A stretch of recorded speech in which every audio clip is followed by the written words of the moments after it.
So sila Michelle pupunta na doon. Then mas. Ay, di sila kakain?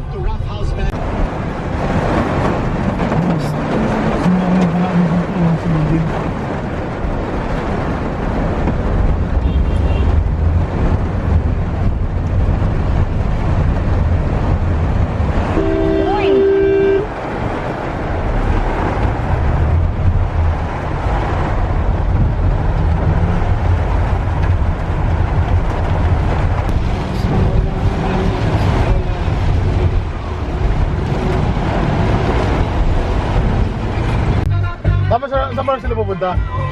Magmuli lang. Maliit lang kasi ito. May in-depth niya, wala pa. Ano mo yung mama mo, hindi mo nakuha saan. Chloe. Yak! Paano to itapon na to? Yee! Oh! Chloe. Oo. Chloe. Mama, gusto ko mag-aral muna. Pwede ko siya. Hindi. Ha? Bakit naman? Tira mo. Wala. Nagamitan. So, hi guys.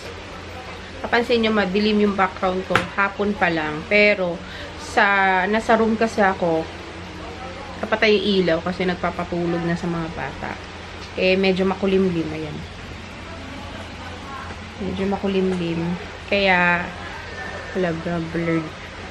Kaya,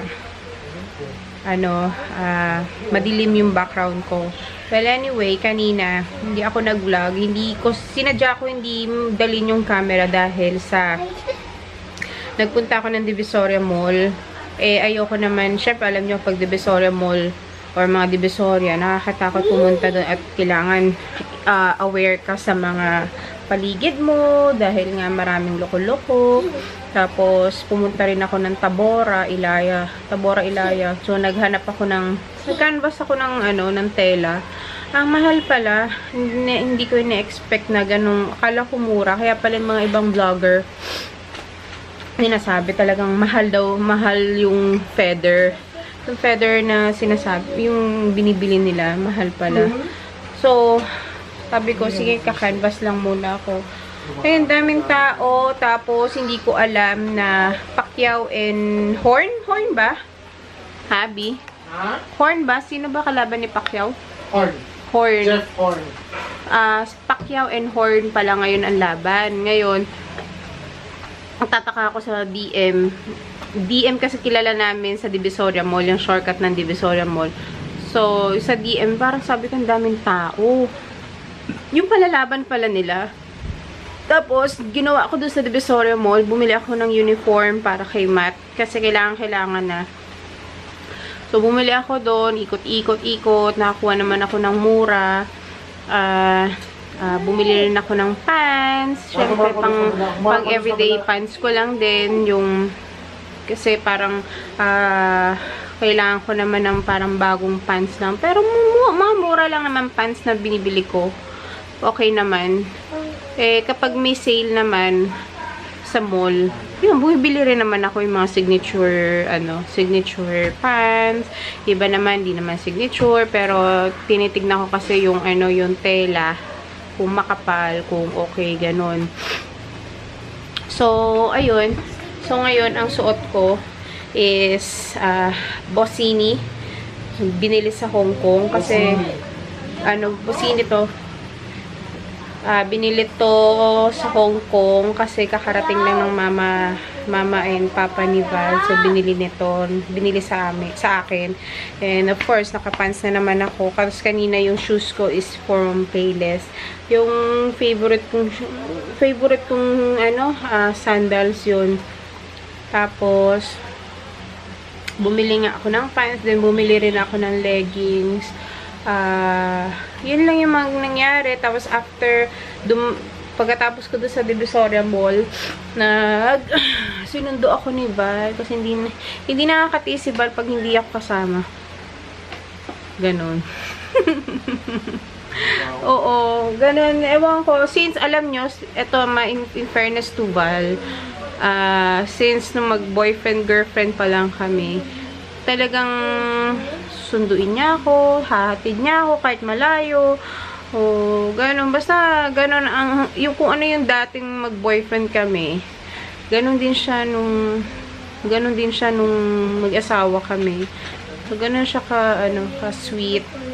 Tapos, yung nagkaanak nga kami, parang, lalo na may anak siyang babae, parang sobrang overprotective siya sa kay Shobe, kay Benis niya.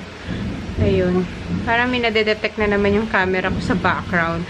Ayan o, may nadedetect. Ayan, may square. May nadedetect siya. Sobrang madilim. Ayun. Tapos, after nung sinundo na niya ako sa Divisoria Mall, umuwi kami. Nagpalit ako ng damit. Kasi talagang nakaragid lang ako kanina. Yung talagang typical na nakapambahay lang ako. Tapos yung pamaypay kong, abani ko na pamaypay. Yung alam mo yung pangmatandang pamaypay. Pero magandang, yun ang gusto-gustong pamaypay. Kasi pag pinaypay mo, talagang paypay malakas.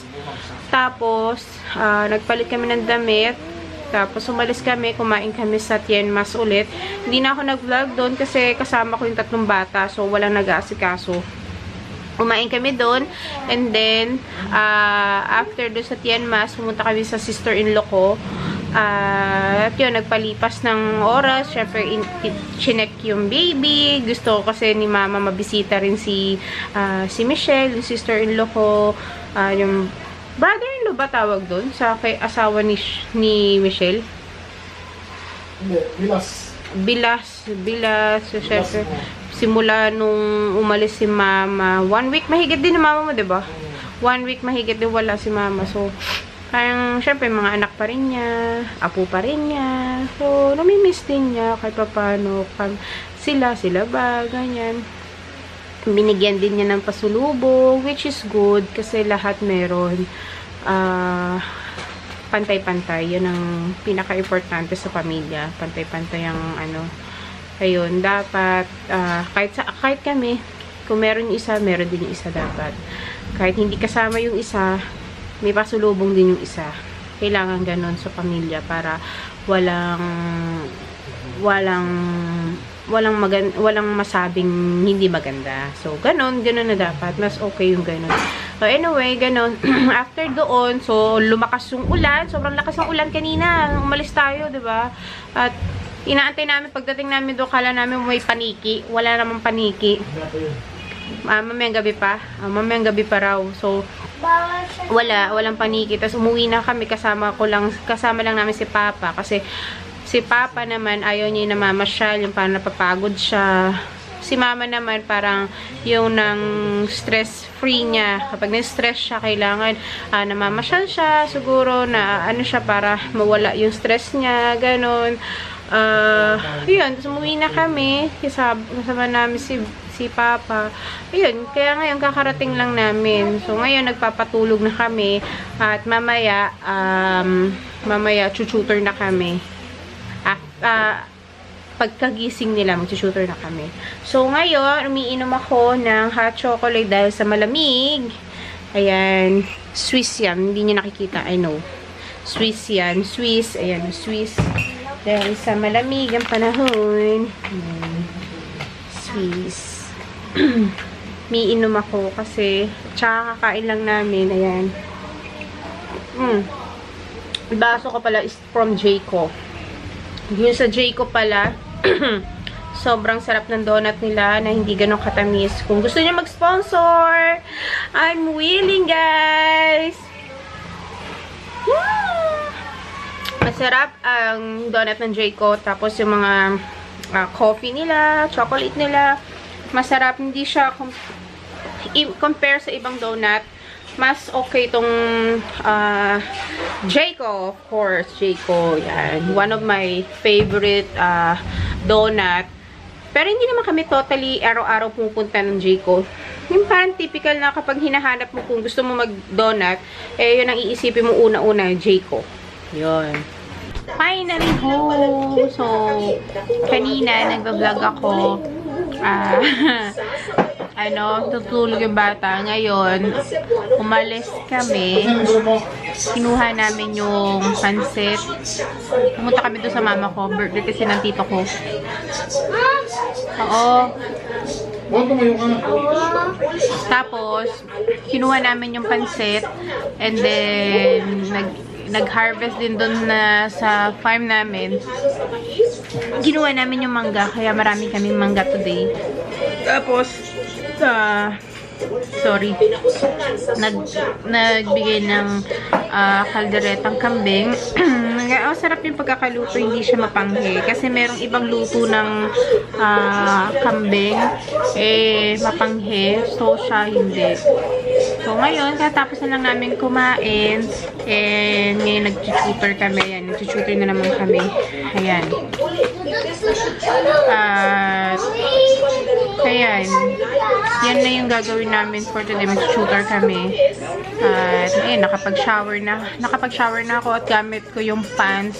I noticed 2 pants, Acne Clear.